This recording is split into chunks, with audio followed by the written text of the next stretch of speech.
So hello future officers, आज हमारा 30 days challenge का 12th डे, जिसके अंदर हम देखेंगे ये जो आंसर राइटिंग हम लिखने वाले हैं, जिसके अंदर ये क्वेश्चन आपकी स्क्रीन के ऊपर आ चुका है। Why are rivers important for India, explain their major uses. तो इसके बारे में हम लिखेंगे। पहले तो आपको पता होगा कि जब भी हम कोई आंसर राइटिंग लिखते हैं तो 3 पार्ट्स में डिवाइड करते हैं। पहले तो पहला पार्ट होता है उसका इंट्रो का, जिसके अंदर हम इंट्रोडक्शन लिखते हैं, एक बेसिक सा। उसके बाद में फिर होता है बॉडी, जो भी कंटेंट आपको जो डिमांड है क्वेश्चन का, उसको हम उसके अंदर लिखते हैं सबसे पहले। तो उसमें आपको जो भी चीज़ें, मतलब यही एक ऐसा फील्ड होता है जिसके अंदर आप जितना भी चाहो उतने वर्ड का लिख सकते हो। जैसे 500 वर्ड का बोल रहे हैं तो आप उसी के अंदर जो भी मर्जी वो भर सकते हो उसके अंदर, ठीक है। बट इंट्रो जो होता है वो एकदम क्रिस्प और शॉर्ट होना चाहिए। यदि हम बात करें यदि कंक्लूजन का, जो फाइनल होता है वो वे फॉरवर्ड होना चाहिए, पॉजिटिव नेचर का होना चाहिए और वो भी शॉर्ट होना चाहिए। बाकी चीज़ें जो भी आपको लिखना है वो सब हम बॉडी में मेंशन करेंगे। तो चलिए एक आंसर लिख के दिखाते हैं। ये हमारा डे 12 है 30 डेज चैलेंज का। ये यदि आप आंसर राइटिंग ऐसे हमारे साथ करोगे तो इससे ये होता है कि इससे जो प्रेजेंटेशन होता है, ये हमारे प्रेजेंटेशन में सुधार आता है जो भी आंसर राइटिंग हम करेंगे उसके लिए। और जो ये मेंस का जो फियर होता है ना, कि किस तरीके से हम आंसर राइटिंग स्टार्ट करें, तो उसको ओवरकम करेगा। चलिए आज क्लास को स्टार्ट करते हैं। सबसे पहले तो हम इंट्रो की बात करें यहाँ से। तो चलिए, so rivers are one of the most, पहले रिवर्स का नॉर्मल सम इंट्रो बनाएंगे। Rivers are one of the most, कहाँ कहाँ यूज होता है, कैसे क्या है। Most valuable natural resources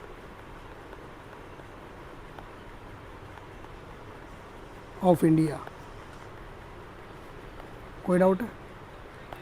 they support agriculture,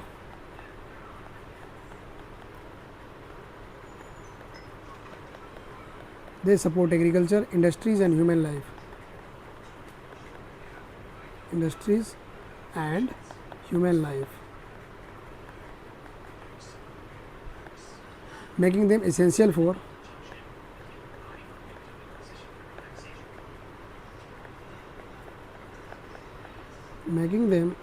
for the country's economic and social development.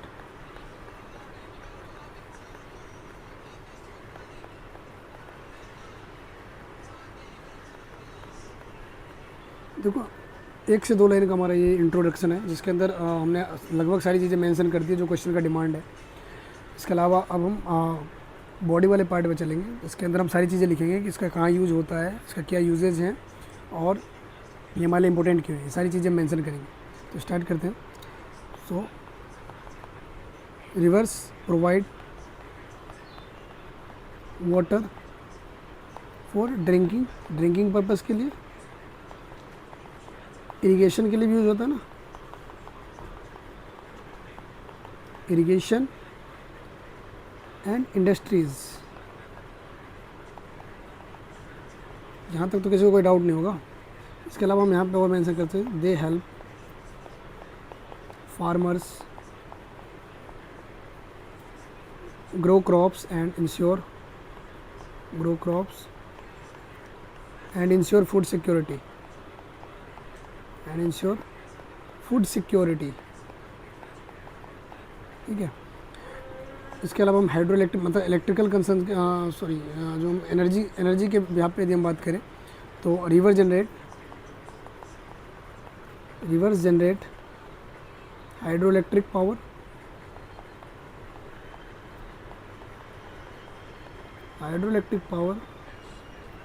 which is clean source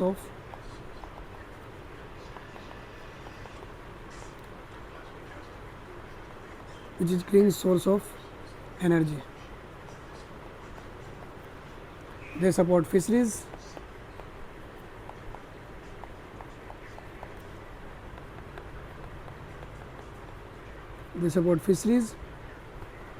and provide employment. Obviously बात है ना, and provide employment to many people.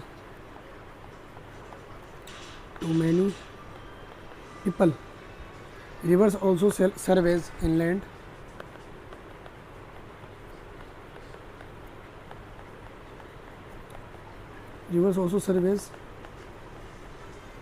waterways जैसा कि आप लोगों को पता होगा कि वाटरवेज 1, वाटरवेज 2 ऐसे करके हैं। वाटरवेज जैसे कि जो गंगा वाला जो है ना, उसको वाटरवेज 1 बोलते हैं। Waterways for transportation,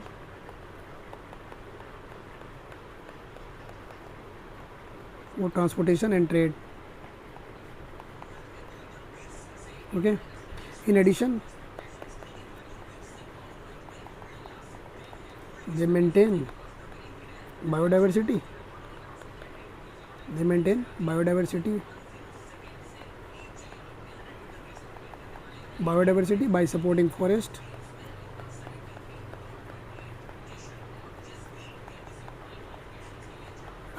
forests, wetlands, they maintain, है ना, in addition they maintain biodiversity by supporting forests, wildlife, है ना, wetlands, wildlife। इसके अलावा हम लिख सकते हैं many river such as Ganga,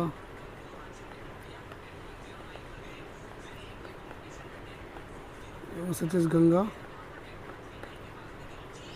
hold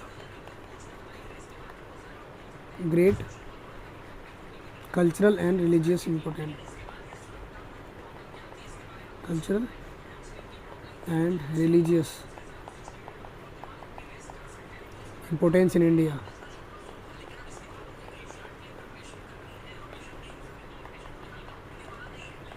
ठीक है, इसके अलावा आप इसमें और भी सारी चीज़ें लिख सकते हो कि जैसे रिलीजियस टूरिज़्म हो गया, है ना, और जो इंटरटेनमेंट पर्पस के लिए भी यूज़ कर सकते हैं। जैसे घर के पास यदि है तो वहाँ पे हम उसको डेवलप करके उसमें हम काफ़ी सारे शिप्स, छोटे छोटे शिप्स होते हैं, स्टीमर्स वगैरह होते हैं, बोट वगैरह लगा के हम बोट राइडिंग वगैरह करवा सकते हैं। तो इससे भी रेवेन्यू जनरेट होगा। ठीक है, और ऑब्वियस बात है वो फ़ायदा ही है हमारे लिए।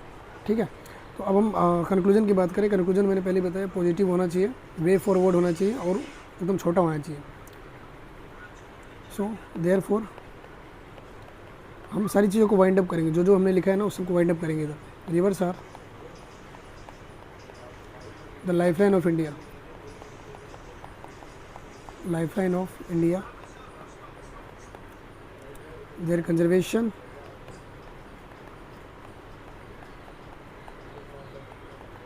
their conservation and sustainable management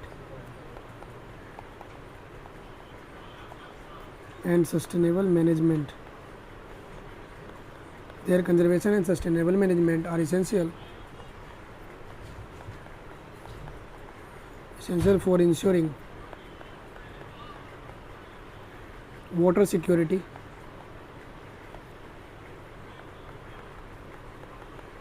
their conservation and sustainable management are essential for ensuring water security, economic growth,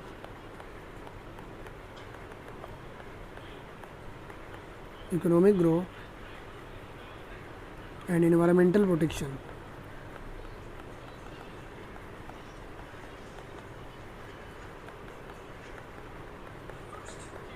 ठीक है, हो गया, इतना ही है। इस तरीके से हम लिख सकते हैं। अब आप लोगों में से काफ़ी लोग ये सोच रहे होंगे कि मैंने अभी तक वीडियो को लाइक, चैनल को सब्सक्राइब करने के लिए क्यों नहीं बोला। तो वो आपकी मर्ज़ी, आप करना चाहो तो करो, आपके ऊपर है। यदि आपको लग रहा है कि यदि ये जो मैंने पढ़ाया है ये आपके लिए वर्थ इट है तो आप कर सकते हो। ठीक है, तो मिलते हैं नेक्स्ट क्लास में, तब तक के लिए बाय बाय, टेक केयर, जय हिंद।